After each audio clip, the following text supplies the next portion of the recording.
The instance of the letter in the unconscious or reason since Freud of children who are wrapped in swaddling bands, O cities of the sea, I behold in you your citizens, women as well as men, tightly bound with stout bonds around their arms and legs by folk who will have no understanding of, why, our speech, and you will only be able to give vent to your griefs and sense of loss of liberty by making tearful complaints, and sighs, and lamentation one to another, for those who bind you will not have understanding of your speech nor will you understand them. 1. Leonardo da Vinci. While the theme of the third volume of La Psychanalyse 1 commissioned this contribution by me, I owe this deference to what will be discovered here by introducing it in situating it between writing and speech. It will be halfway between the two. Writing is in fact distinguished by a prevalence of the text in the sense that we will see this factor of discourse take on here, which allows for the kind of tightening up that must, to my taste, leave the reader no other way out than the way in, which I prefer to be difficult. This, then, will not be a writing in my sense of the term.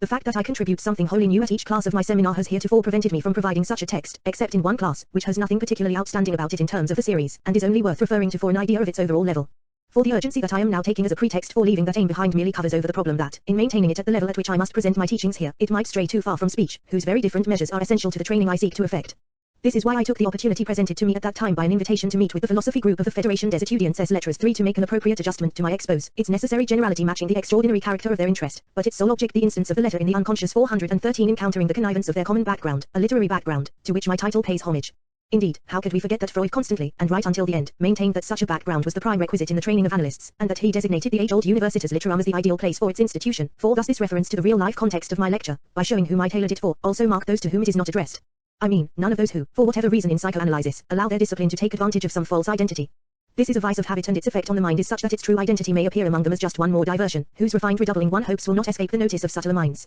It is thus that we observe with curiosity the beginnings of a new tack concerning symbolization and language in the International Journal of Psychoanalysis carried a great many wetted fingers leafing through works by Sapir and Jespersen.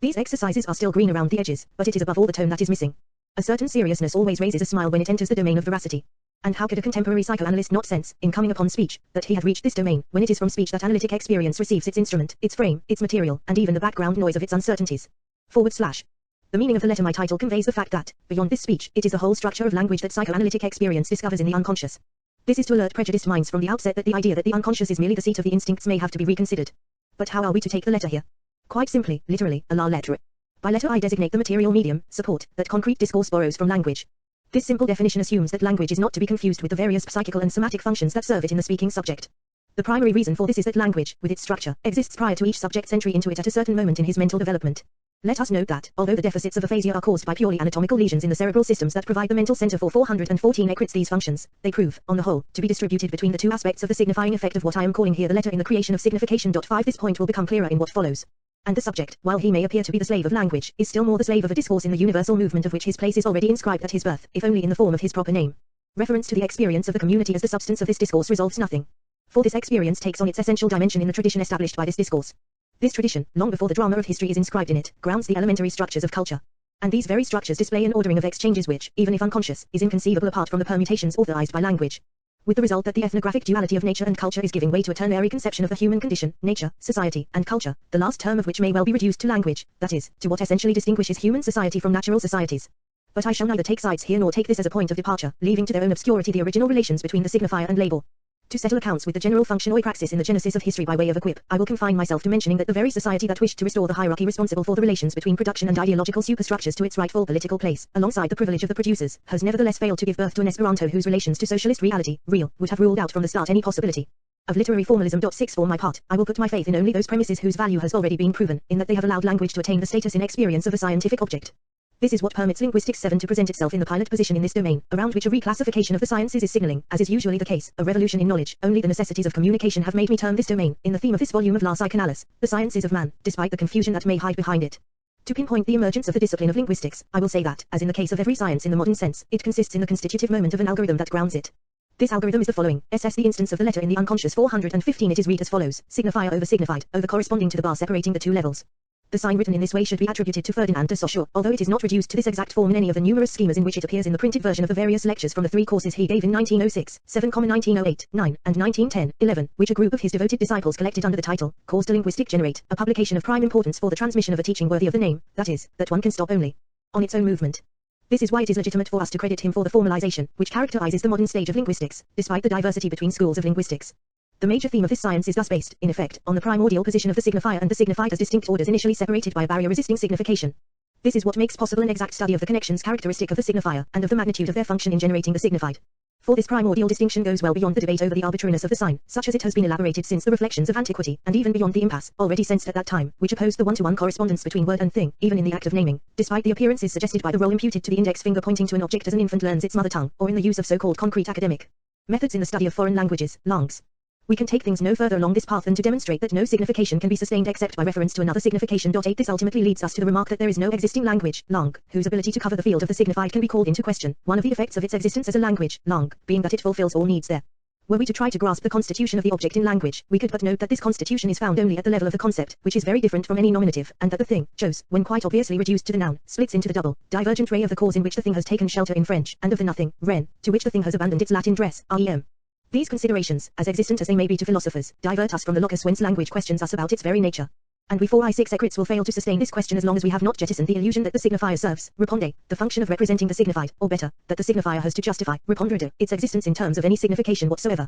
For even if it is reduced to this latter formulation, the heresy is the same, the heresy that leads logical positivism in search of the meaning of meaning asterisk as its objective is called in the language, langue, in which its devotees snort. It can be seen here how this sort of analysis can reduce the text the most highly charged with meaning to insignificant trifles. Only mathematical algorithms resist this process. They are considered to be devoid of meaning, as they should be. 9 The fact remains that if we were able to subtract solely the notion of the parallelism of its upper and lower terms from the algorithm, each term only being taken globally, it would remain the enigmatic sign of a total mystery. Which, of course, is not the case. In order to grasp its function, I will begin by reproducing the faulty illustration by which its usage is classically introduced. We can see here how it lends itself to the kind of direction indicated above as erroneous. In my lecture, I replace this illustration with another, which can be considered more correct only because it exaggerates in the incongruous dimension psychoanalysts have not yet altogether given up, because of their justified sense that their conformism derives its value from it alone. Here is the other illustration, gentlemen. Here we see that, without greatly extending the scope of the signifier involved in the experiment, that is, by simply doubling the nominal type through the mere juxtaposition of two terms whose complementary meanings would seem to have to reinforce each other, surprise is produced by the instance of the letter in the unconscious 41J, the precipitation of an unexpected meaning, the image of two twin doors that symbolize, with the private stall offered Western man for the satisfaction of his natural needs when away from home, the imperative he seems to share with the vast majority of primitive communities that subjects his public life to the laws of urinary segregation. The point is not merely to silence the nominalist debate with a low blow, but to show how the signifier in fact enters the signified, namely, in a form which, since it is not immaterial, raises the question of its place in reality. For in having to move closer to the little enamel plaques that bear it, the squinting gaze of a nearsighted person might be justified in wondering whether it is indeed here that we must see the signifier, whose signified would in this case be paid its last respects by the solemn procession in 2 lines from the upper nave. But no contrived example can be as telling as what is encountered in the lived experience of truth. Thus I have no reason to be unhappy I invented the above, since it awoke in the person the most worthy of my trust a childhood memory which, having come serendipitously to my attention, is best placed here. A train arrives at a station. A little boy and a little girl, brother and sister, are seated across from each other in a compartment next to the outside window that provides a view of the station platform buildings going by as the train comes to a stop. Look, says the brother, we're at ladies. Imbecile, replies his sister, don't you see we're at gentlemen? Aside from the fact that the rails in this story materialize the bar in the Saussurian algorithm in a form designed to suggest that its resistance may be other than dialectical, one would have to be half blind to be confused as to the respective places of the signifier and the signified here, and not to follow from what radiant center the signifier reflects its light into the darkness of incomplete significations. For the signifier will raise dissension that is merely animal in kind, and destined to the natural fog of forgetfulness, to the immeasurable power of ideological warfare, which is merciless to families and a torment to the gods. To 501 these children, gentlemen and ladies will henceforth be 2 homelands toward which each of their souls will take flight on divergent wings, and regarding which it will be all the more impossible for them to reach an agreement since, being in fact the same homeland, neither can give ground regarding the one's unsurpassed excellence without detracting from the other's glory. Let us stop there. It sounds like the history of France, which it is more humane to recall here, and rightly so, than that of England, destined to flip from the large to the small end of Dean Swift's egg. For is Ecrits it remains to be grasped up what steps and down what corridor the S of the signifier, visible here in the plurals, homs and dames, by which it focuses its welcome beyond the train window, must pass to impress its curves upon the ducts by which, like hot air and cold air, indignation and scorn hiss on this side. One thing is certain, this access must not, in any case, carry any signification with it if the algorithm, with its bar is appropriate to it. For insofar as the algorithm itself is but a pure function of the signifier, it can reveal only a signifying structure in this transfer. Now the structure of the signifier is, as is commonly said of language, that it is articulated. This means that its units, no matter where one begins in tracing out their reciprocal encroachments and expanding inclusions, are subject to the twofold condition of being reduced to ultimate differential elements and of combining the latter according to the laws of a closed order. These elements, the decisive discovery of linguistics, axe phonemes, we must not look for any phonetic constancy in the modulatory variability to which this term applies, but rather for the synchronic system of differential couplings that are necessary to discern vocables in a given language, langue. This allows us to see that an essential element in speech itself was predestined to flow into movable type which, in didits or garriments squeezing into lower cases, renders validly present what I call the letter, namely, the essentially localized structure of the signifier. The second property of the signifier, that of combining according to the 502 laws of a closed order, affirms the necessity of the topological substratum, of which the term I ordinarily use, signifying chain gives an approximate idea, links by which a necklace firmly hooks onto a link of another necklace made of links. Such are the structural conditions that define the order of the signifier's constitutive encroachments up to the unit immediately above the sentence as grammar, and the order of the signifier's constitutive inclusions up to the verbal locution as the lexicon. In the limits within which these two approaches to understanding linguistic usage are confined, it is easy to see that only signifier-to-signifier correlations provide the standard for any and every search for signification. This is indicated by the notion of usage of a tax morsementum, which refers to contexts just 1 degree above that of the units in question. But it is not because grammatical and lexical approaches are exhausted at a certain point that we must think that signification rules unreservedly beyond it. That would be a mistake. The instance of the letter in the unconscious 419 for the signifier, by its very nature, always anticipates meaning by deploying its dimension in some sense before it. As is seen at the level of the sentence when the latter is interrupted before the significant term, I'll never, the fact remains, still perhaps. Such sentences nevertheless make sense, and that sense is all the more oppressive in that it is content to make us wait 4.10 but the phenomenon is no different, which, making her appear, with the sole postponement of a but as comely as the Shulamite, as honest as a virtuous maiden, adorns and readies the negress for the wedding and the poor woman for the auction block. Whence we can say that it is in the chain of the signifier that meaning insists, but that none of the chain's elements consists in the signification it can provide at that very moment. The notion of an incessant sliding of the signified under the signifier thus comes to the fore, which Ferdinand de Saussure illustrates with an image resembling the wavy lines of the upper and lower waters in miniatures from manuscripts of Genesis. It is a twofold flood in which the landmarks, fine streaks of rain traced by vertical dotted lines that supposedly delimit corresponding segments, seem insubstantial. All our experience runs counter to this, which made me speak at one point in my seminar on the psychosis of the button ties, points to capitan, required by this schema to account for the dominance of the letter in the dramatic transformation that dialogue can effect in the subject. 11 But while the linearity that Saussure considers to be constitutive of the chain of discourse, in accordance with its emission by a single voice and with the horizontal axis along which it is situated in our writing, is in fact necessary, it is not sufficient. It applies to the chain of discourse only in the direction in which it is oriented in time, even being taken up therein as a signifying factor in all languages, langues, in which the time of Peter hits Paul is reversed when the terms are inverted. But it suffices to listen to poetry, which Saussure was certainly in the habit of doing 12 for a polyphony to be heard and for it to become clear that all discourse is aligned along the several staves of a musical score. Indeed, there is no signifying chain that does not sustain, as if attached to the punctuation of each of its units, all attested contexts that are, so to speak, vertically linked to that point. Thus, if we take up the word arbre, tree, again, this time not in its nominal isolation, but at the end point of one of these punctuations, we see that it is not simply because the word bane, bar, is its anagram that it crosses the bar of the Saussurian algorithm. 420 Ecrits for broken down into the double spectre of its vowels and consonants, it calls up, with the robe oak, robre, and the plain tree, platen, the significations of strength and majesty that it takes on in our flora. Tapping all the symbolic contexts in which it is used in the Hebrew of the Bible, it erects on a barren hill the shadow of the cross. Next it reduces to a capital Y, the sign of dichotomy, which, without the illustration that history its armorials, would owe nothing to the tree, however genealogical it claims to be. Circulatory tree, arbor vitae of the cerebellum, lead tree or silver amalgam, arbor the dian / crystals precipitated into a tree that conducts lightning. Is it your countenance that traces our destiny for us in the fire-scorched tortoise shell, or your flash that brings forth from an infinite night that slow change in being in the evmxer of language? No, says the tree, it says no, in the scintillating of its superb head verses that I consider to be as legitimately heard in the harmonics of the tree as their reverse, which the storm treats universally as it does a blade of grass. For this modern verse is organized according to the same law of the parallelism of the signifier, whose concert governs both primitive Slavic epic poetry and the most refined Chinese poetry. This can be seen in the common mode of beings, /9 from which the tree and the blade of grass are chosen, so that the signs of contradiction, saying no, and treat as, can come into being here, and so that, through the categorical contrast between the particularity of superb and the universally of its reduction, the indiscernible scintillating of the eternal instant may be accomplished in the condensation oit, head, and tempit, storm. But all this signifier can only operate, it may be objected, if it is present in the subject. I answer this objection by assuming that he has shifted to the level of the signified. For what is important is not whether the subject know more or less about it. If gentlemen and ladies were written in a language, langue, with which the little boy and girl were unfamiliar, their quarrel would simply be more exclusively a quarrel over words, but it would be no less ready to take on signification for all that. What this structure of the signifying chain discloses is the possibility I the instance of the letter in the unconscious 421 have, precisely insofar as I share its language, langue, with other subjects, that is, insofar as this language, langue, exists, to use it to signify something altogether different from what it says. This is a function of speech that is more worthy of being pointed out than that of disguising the subject's thought, which is usually indefinable, namely, the function of indicating the place of this subject in the search for truth. I need but plant my tree in a low cut iron, grimper a rubber, or even project onto it the derisive light that a descriptive context gives the word, arbora, to not let myself be imprisoned in some sort of communique of facts, however official it may be, and if I know the truth, convey it, despite all the censors, between lines using nothing but the signifier that can be constituted by my acrobatics through the branches of the tree. These acrobatics may be provocative to the point of burlesque or perceptible only to the trained eye, depending on whether I wish to be understood by the many or the few. The properly signifying function thus depicted in language has a name. We learned this name in our childhood grammar book on the last page, where the shade of quintillion, relegated to some phantom chapter to convey final considerations on style, seemed suddenly to hasten its voice due to the threat of being cut off. It is among the figures of style, or tropes, from which the verb to find, trouver, comes to us, that this name is, in fact, found. This name is metonymy. I shall refer only to the example of it given there, 30 sails. For the worry I felt over the fact that the word ship, bateau, that was hiding therein seemed to split its presence therein too by having been able to borrow its figurative sense from the very rehashing of this example, veiled, voilate, not so much those illustrious sails, voiles, as the definition they were supposed to illustrate. The part taken for the whole, I said to myself, if the thing is supposed to be based on reality, real, leaves us with hardly any idea what we are to conclude about the size of the fleet these 30 sails are nevertheless supposed to gauge, for a ship to have but one sail is very rare indeed. This shows that the connection between ship and sail is nowhere other than in the signifier, and that metonymy is based on the word-to-word nature of this connection. 13 I shall designate as metonymy the first aspect of the actual field the signifier constitutes, so that meaning may assume a place there. The other aspect is metaphor. Let me illustrate it immediately. Quillit's dictionary seemed appropriate to me to provide a sample that would not be suspected of being deliberately selected, and I didn't pursue the farce any far for to Ecrits than Victor Hugo's well-known verse. His sheaf was neither miserly nor hateful, with which I presented metaphor, when the time came for it, in my seminar on the psychosis.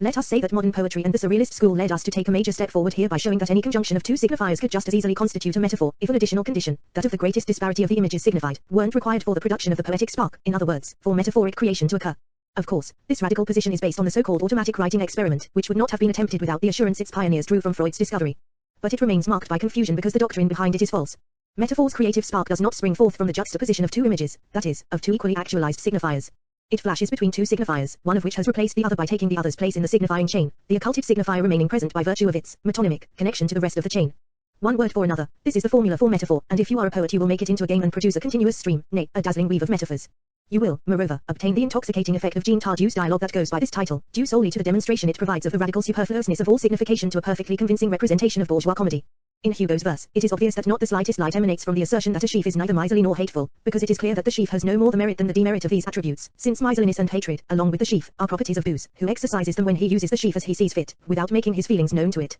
If his sheaf refers back to Booze, as is clearly the case nevertheless, it is because it replaces him in the signifying chain, at the very place that awaited him, because it had been raised up a step by the clearing away of miserliness and hatred. But the sheaf has thus cleared this place of Booze, ejected as he now is into the outer darkness where miserliness and hatred harbor him in the hollow of their negation. But once his sheaf has thus usurped his place, Booze cannot go back to it. The slender thread of the little his that attaches him to it being an additional obstacle thereto, because it binds this return with a title of ownership that would detain him in the heart of miserliness and hatred. His asserted generosity is thus reduced to less than nothing by the munificence of the sheaf which, being the instance of the letter in the unconscious 423 drawn from nature, knows neither our reserve nor our rejections, and even in its accumulation remains prodigal by our standards. But if, in this profusion, the giver disappears with the gift, it is only to re-merge in what surrounds the figure of speech in which he was annihilated. For it is the radiance of fecundity, which announces the surprise the poem celebrates, namely, the promise of acceding to paternity that the old man receives in a sacred context. Thus it is between a man's proper name qua signifier and the signifier that metaphorically abolishes it that the poetic spark is produced, and it is all the more effective here in bringing about the signification of paternity in that it reproduces the mythical event through which Freud reconstructed the path along which the mystery of paternity advances in the unconscious of every man. The structure of modern metaphor is no different. Hence the ejaculation, love is a pebble laughing in the sun recreates love in a dimension that I have said strikes me as tenable, as opposed to its ever-imminent slippage into the mirage of some narcissistic altruism.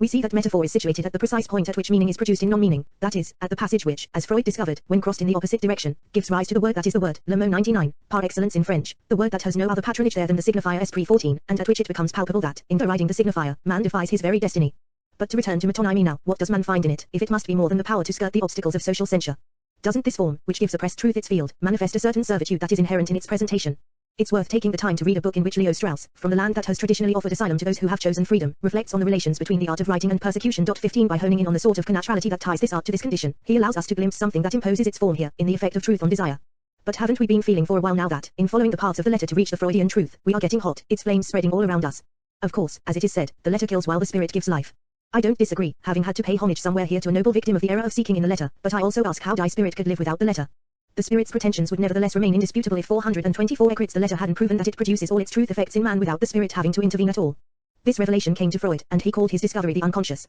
To the letter in the unconscious in Freud's complete works, 1 out of 3 pages presents us with philological references, 1 out of 2 pages with logical inferences, and everywhere we see a dialectical apprehension of experience, linguistic analysis becoming still more prevalent the more directly the unconscious is involved. Thus what is at stake on every page in the interpretation of dreams is what I call the letter of discourse, in its texture, uses, and immanence in the matter in question. For this book inaugurates both Freud's work and his royal road to the unconscious. And we are informed of this by Freud, whose confession in letters to flies that have since been made public, when he launches this book toward us in the early days of this century 16 merely confirms what he continued to proclaim to the end, that the whole of his discovery lies in this no-holds-barred expression of his message. 510 The first clause, articulated already in the introductory chapter because its exposition cannot be postponed, is that the dream is a rebus. And Freud stipulates that it must be understood quite literally, a la lettre / as I said earlier. This is related to the instance in the dream of the same litterating, in other words, phonemic, structure in which the signifier is articulated and analyzed in discourse. Like the unnatural figures of the boat on the roof, or the man with a comma for a head, which are expressly mentioned by Freud, dream images are to be taken up only on the basis of their value as signifiers, that is, only insofar as they allow us to spell out the proverb presented by the one Eric Rebus. The linguistic structure that enables us to read dreams is at the crux of the signifierness of dreams, at the crux of the Traum Deutung.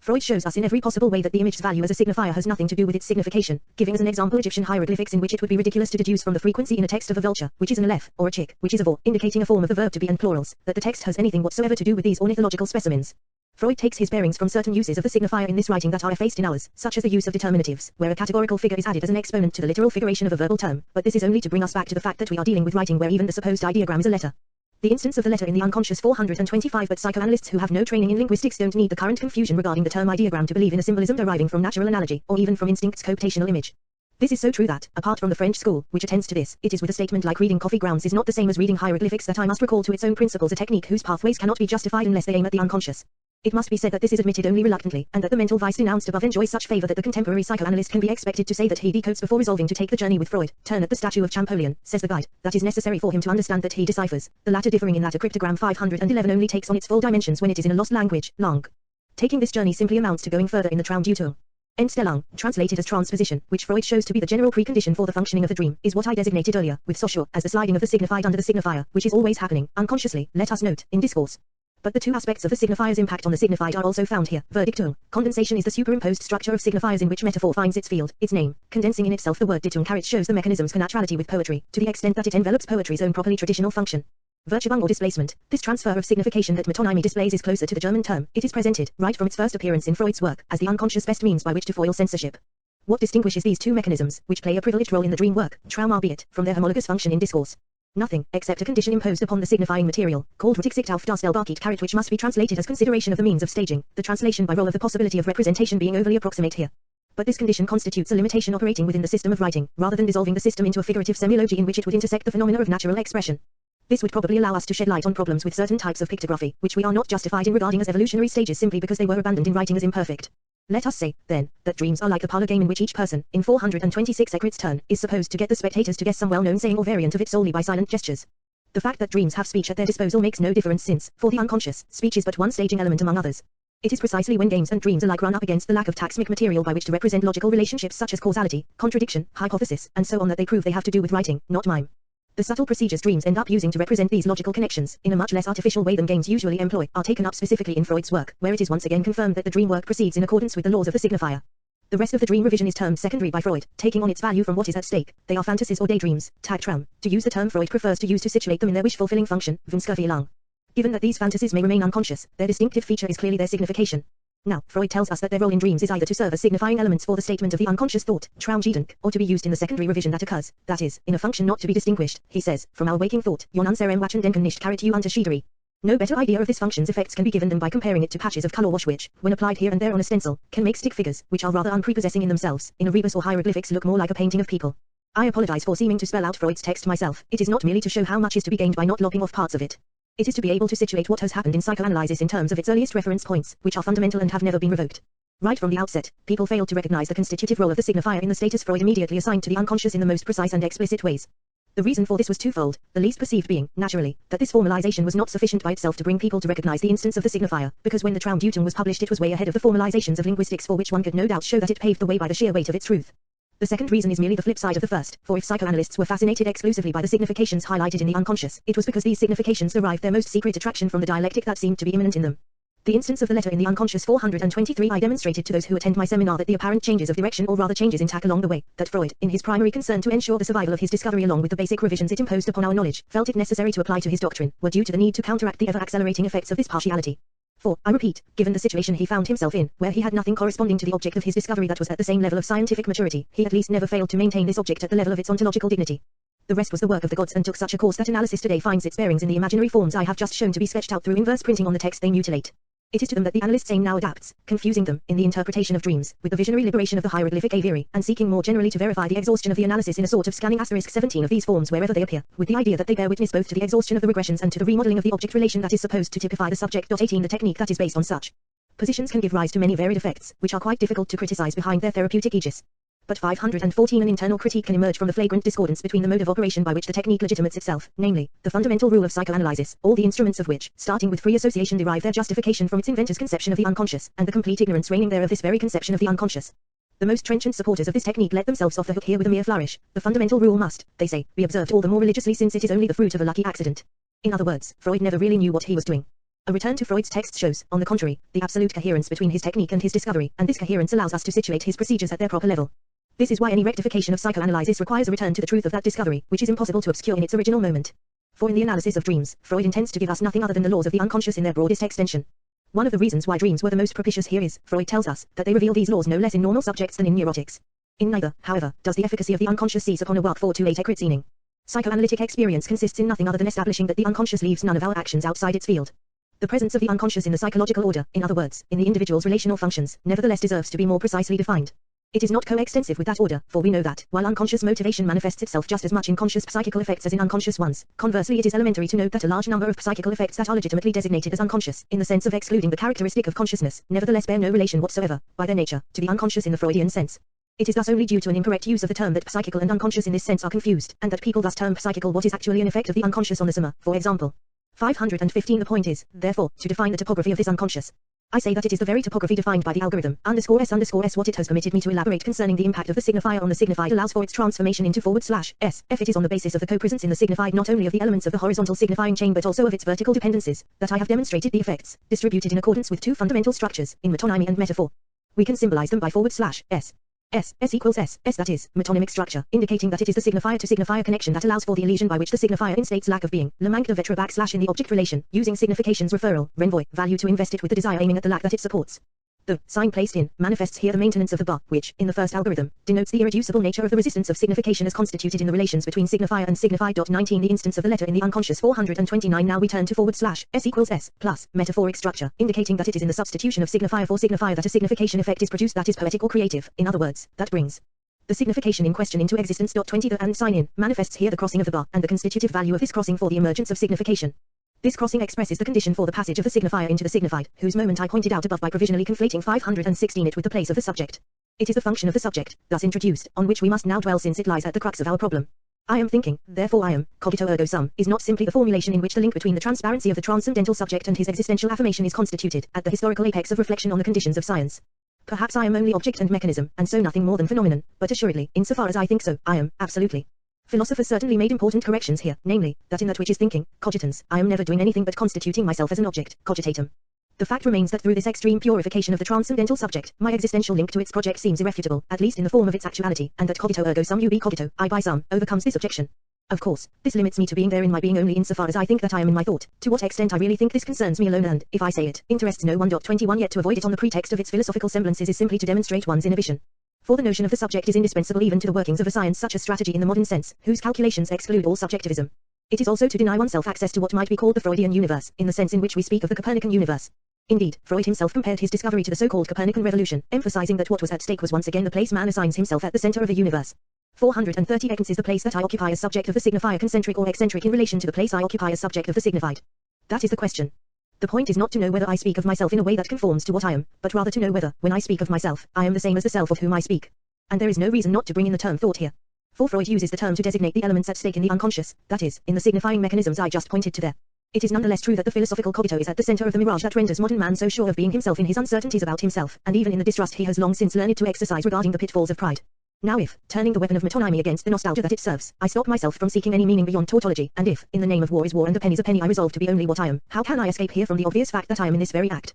And how, in going to the other, metaphoric, pole of the signifying quest, and dedicating myself to becoming what I am, to coming into being, can I doubt that, even if I were to lose myself there, I am there? Now it is on these very points, where the obvious is subverted by the empirical, that the trick of the Freudian conversion lies. This signifying game of metonymy and metaphor, up to and including its active tip, point, that cotopins my desire to a refusal of the signifier or to a lack of being, and links my fate to the question of my destiny. This game is played, in its inexorable subtlety, until the match is over, where I am not because I cannot situate myself there. That is, it wasn't going very far to say the words with which I momentarily dumbfounded my audience. I am thinking where I am not, therefore I am where I am not thinking. These words render palpable to an attentive ear with what elusive ambiguity the ring of meaning flees from our grasp along the verbal string. What we must say is, I am not, where I am the plaything of my thought, I think about what I am where I do not think I am thinking. This two-sided mystery can be seen to intersect the fact that truth is evoked only in that dimension of ruse whereby all realism in creation derives its virtue from metonymy, as well as this other fact that access to meaning is granted only to the double elbow of metaphor, when we hold in our hand their one and only key, namely, the fact that the S and S of the Saussurian algorithm, the instance of the letter in the unconscious 431, are not in the same plane, and man was deluding himself in believing he was situated in their common axis, which is nowhere. At least until Freud made this discovery. For if what Freud discovered isn't precisely that, it is nothing.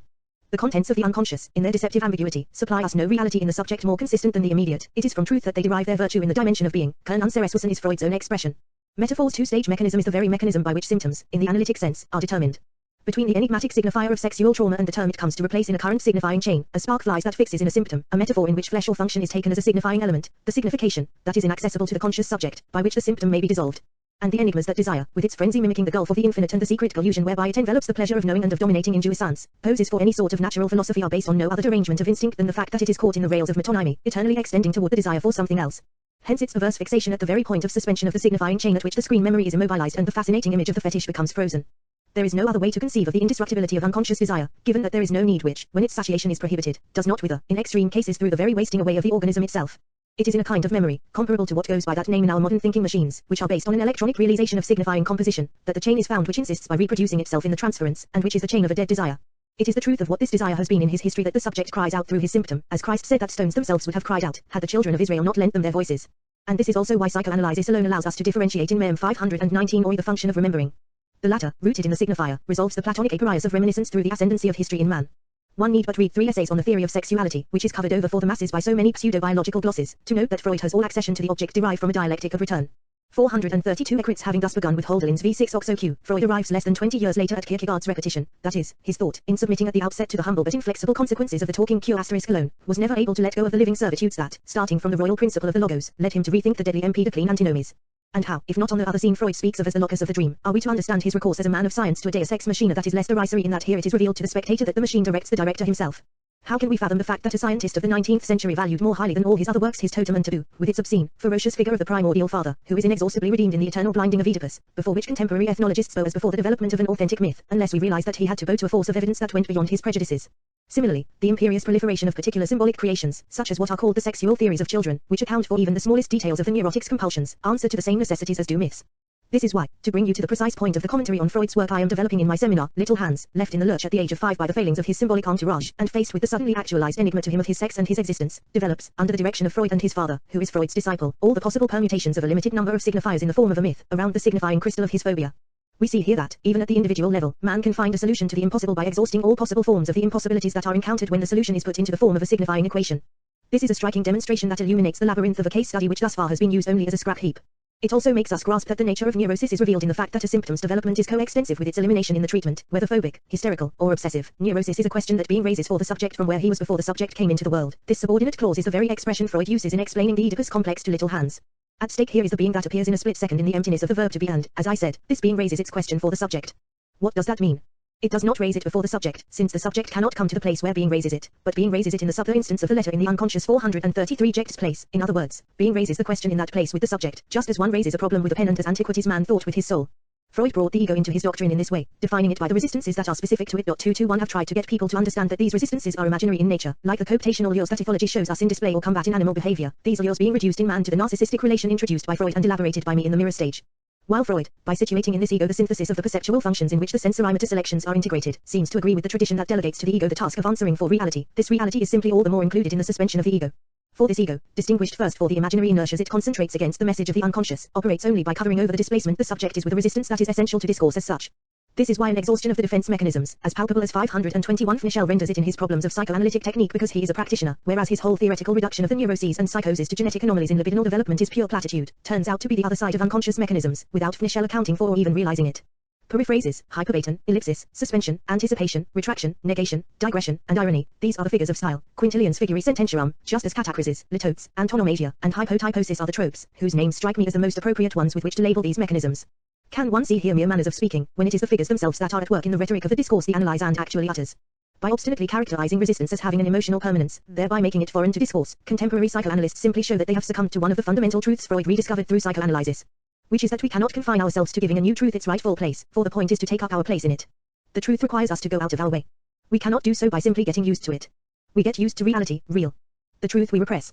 Now it is especially necessary to the scholar, the sage, and even the quack, to be the only one who knows. The idea that deep within the simplest of souls, and, what's more, in the sickest, there is something ready to blossom is one thing. But that there may be someone who seems to know as much as them 434 Ecrits about what we ought to make of it come to our rescue yon categories of primitive, pre-logical, and archaic thought, nay, of magical thought, so convenient to attribute to others. It is not fitting that these country bumpkins should keep us breathless by posing enigmas to us that prove overly clever. To interpret the unconscious as Freud did, one would have to be, as he was, an encyclopedia of the arts and muses, as well as an assiduous reader of the Fliegende Blätter. And the task would become no easier were we to put ourselves at the mercy of a thread-spun of allusions and quotations, puns and equivocations. Must we make a career out of antidoted fanfreluckies? Indeed, we must resolve to do so. The unconscious is neither the primordial nor the instinctual, and what it knows of the elemental is no more than the elements of the signifier. The three books that one might call canonical with regard to the unconscious, the Traumdeutung, the psychopathology of everyday life, and jokes, wit carrot, and their relation to the unconscious, are but a web of examples whose development is inscribed in formulas for connection and substitution, though multiplied tenfold by their particular complexity, diagrams of them sometimes being provided by Freud outside the main body of the text, which are the formulas I give for the signifier in its transference function. For in the Traumdeutung it is in terms of such a function that the term Übertragung, or transference, which later gave its name to the mainspring of the intersubjective link between analyzer and analyst, is introduced. Such diagrams are not solely constitutive in neurosis of each of the symptoms, but they alone allow us to encompass the thematic of its course and resolution, as the major case histories provided by Freud demonstrate admirably. To fall back on a more limited fact, but one that is more manageable as it provides a final seal with which to close these remarks, I will cite the 1927 article on fetishism and the case Freud reports there of a patient for whom sexual satisfaction required a certain shine on the nose, gland percent off the nase. The analysis showed that he owed it to the fact that his early English-speaking years had displaced the burning curiosity that attached him to his mother's phallus, that is, to that eminent Want to be, whose privileged signifier Freud revealed, into a glance at the nose asterisk rather than a shine on the nose asterisk in the forgotten language, langue, of his childhood. It was the abyss, open to the thought that a thought might make itself heard in the abyss, that gave rise to resistance to psychoanalysis from the outset, not the emphasis on man's sexuality, as is commonly said. The latter is the object that has clearly predominated in literature throughout the ages. And the evolution of psychoanalysis has succeeded by a comical stroke of magic in turning it into a moral instance, the cradle and waiting area of all blativity, the instance of the letter in the unconscious 43s and attraction. The soul's platonic steed, now blessed and enlightened, goes straight to heaven. The intolerable scandal when Freudian sexuality was not yet holy was that it was so intellectual. It was in this respect that it showed itself to be the worthy stooge of all those terrorists whose plots were going to ruin society. At a time when psychoanalysts are busy refashioning a right-thinking psychoanalysis, whose crowning achievement is the sociological poem of the autonomous ego, I would like to say, to those who are listening to me, how they can recognize bad psychoanalysts, by the word they use to deprecate all research on technique and theory that furthers the Freudian experience in its authentic direction. That word is intellectualization, execrable to all those who, living in fear of putting themselves to the test by drinking the wine of truth, spit on men's bread, even though their spittle can never again have any effect but that of leavening. 777 The letter, being, and the other is what thinks in my place, then, another ego. Does Freud's discovery represent the confirmation, at the level of psychological experience, of Manichaeism? 24 There can, in fact, be no confusion on this point. What Freud's research introduced us to was not some more or less curious cases of dual personality. Even at the heroic era I have been describing, when, like animals in die age of fairy tales, sexuality spoke, the diabolical atmosphere that such an orientation might have given rise to never materialized. 25 The goal Freud's discovery proposes to man was defined by Freud at the height of his thought in these moving terms, where es war, solch worden. Where it was, I must come into being. This goal is one of reintegration and harmony, I might even say of reconciliation, Versöhnung, but if we ignore the self's radical eccentricity with respect to itself that man is faced with, in other words, the very truth Freud discovered, we will renege on both the order and pathways of psychoanalytic mediation, we will make of it the compromise operation that it has, in effect, become, precisely what both the spirit and letter of Freud's work most repudiate.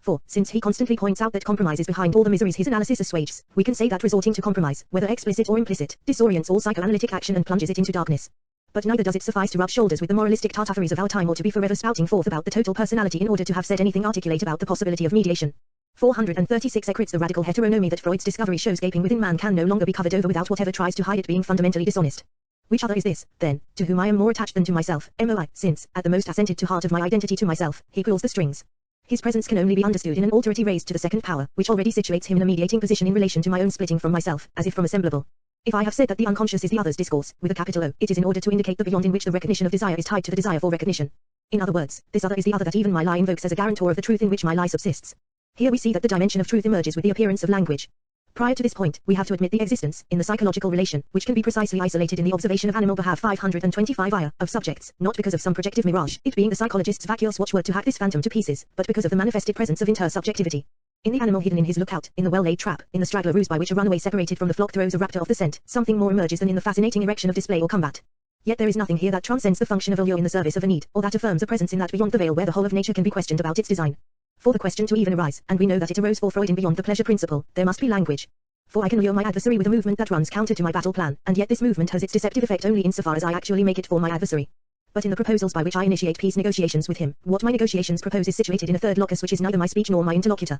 This locus is nothing but the locus of signifying convention, as is seen in the comedy of the distressed complaint of the Jew to his pal. Why are you telling me you are going to Krakow so I'll believe you are going to Lemberg, when you really are going to Krakow? Of course the aforementioned flock movement can be understood in the instance of the letter in the unconscious 43J conventional register of a game strategy, where it is on the basis of a rule that I deceive my adversary, but here my success is assessed as connoting betrayal, that is, it is assessed in the relationship to the other who is the guarantor of good faith. Here the problems are of an order whose heteronomy is simply ignored if it is reduced to some awareness of others or whatever people choose to call it. For the existence of the other having, not long ago, reached the ears of Midas, the psychoanalyst, through the partition that separates him from the phenomenologist's confabs, the news is now being whispered through the reeds. Midas, King Midas, is the other of his patient. He himself said so. What sort of breakthrough is that? The other, which other? Which other was the young enraged-eyed aiming at when he defied the landlady, in whose care his mother had placed him, to treat him as a responsible being by unlocking right in front of her, with a key that was fake only insofar as it opened all locks of the same kind, the lock that she herself considered to be the worthy signifier of her educational intentions. Was it she who would later intervene and to whom the child would laughingly say, "Do you really think a lousy padlock can ensure my obedience?" But by simply remaining out of sight and waiting until that evening before lecturing the kid, after giving him a suitably cold reception upon his return home, it was not simply a female other whose angry face she showed him, but another enraged-eyed, one who was no longer really sure, either then or even later when he thought back on it, what he had wanted to do, who had been changed right down to his very truth by the doubt cast on his good faith. Perhaps it would be worth dwelling on this realm of confusion, which is simply that in which the whole human opera buffer is played out, to understand the pathways by which analysis proceeds, not only to restore order here but also to instate the conditions for the possibility of its restoration. Kernansereswissen, the core of our being, it is not so much that Freud commands us to target this, as so many others before him have done with the futile adage know thyself, as that he asks us to reconsider the pathways that lead to it. Or, rather, that this which he proposes we attain is not to this which can be the object of knowledge, but to this, doesn't he say as much, which constitutes my being and to which, as he teaches us, I bear witness as much and more in my whims, aberrations, phobias, and fetishes, than in my more or less civilized personage. Madness, you are no longer the object of the ambiguous praise with which the sage furnished the impregnable burrow of his fear. And if he is, after all, not so badly ensconced there, it is because the supreme agent at work since 43 Ecrits time immemorial, digging its tunnels and maze, is reason itself, the same logos he serves. Then how do you explain the fact that a scholar like Erasmus, with so little talent for the commitments that solicited him in his age, as in any other, could hold such an eminent place in the revolution brought about by Reformation in which man has as much of a stake in each man as in all men? It is by touching, however lightly, on man's relation to the signifier, in this case, by changing the procedures of exegesis, that one changes the course of his history by modifying the moorings of his being. It is precisely in this respect that anyone capable of glimpsing the changes we have lived through in our own lives can see that Freudianism, however misunderstood it has been and however nebulous its consequences have been, constitutes an intangible but radical revolution. There is no need to go seeking witnesses to the fact 26 everything that concerns not just the human sciences, but the destiny of man, politics, metaphysics, literature, the arts, advertising, propaganda, and thus, no doubt, economics, has been affected by it. But is this anything more than the dissonant effects of an immense truth where Freud has traced a pure path? It must be said here that a technique that takes advantage of the psychological categorization alone of its object is not following this path, as is the case of contemporary psychoanalysis apart from a return to the Freudian discovery. Thus the vulgarity of the concepts by which its practice shows its mettle, the embroidery of Freudery, far Freudism, which is now mere decoration, and what must be called the discredit in which it prospers, together bear witness to the fundamental repudiation of that discovery. Through his discovery, Freud brought the border between object and being that seemed to mark the limits of science within its ambit. This is a symptom of and prelude to a re-examination of man's situation in the midst of beings. Dons Eltony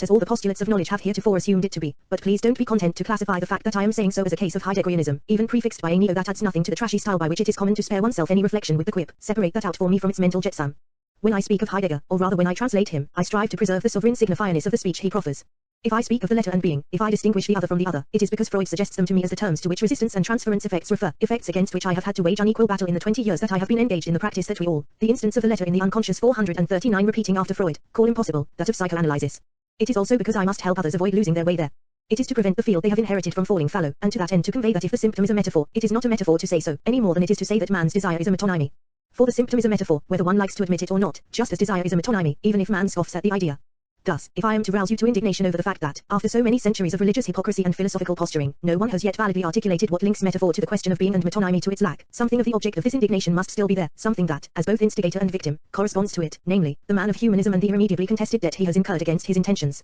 TTYEMUPT May 14-26, 1957 related to this article is a presentation I made on the 23rd of April, 1960, to the Philosophical Society regarding the paper Chaim Perelman gave there on his theory of metaphor as a rhetorical function, found in his trait of argumentation. My presentation is included as an appendix, Appendix 2, in this volume, Ecrits 1966.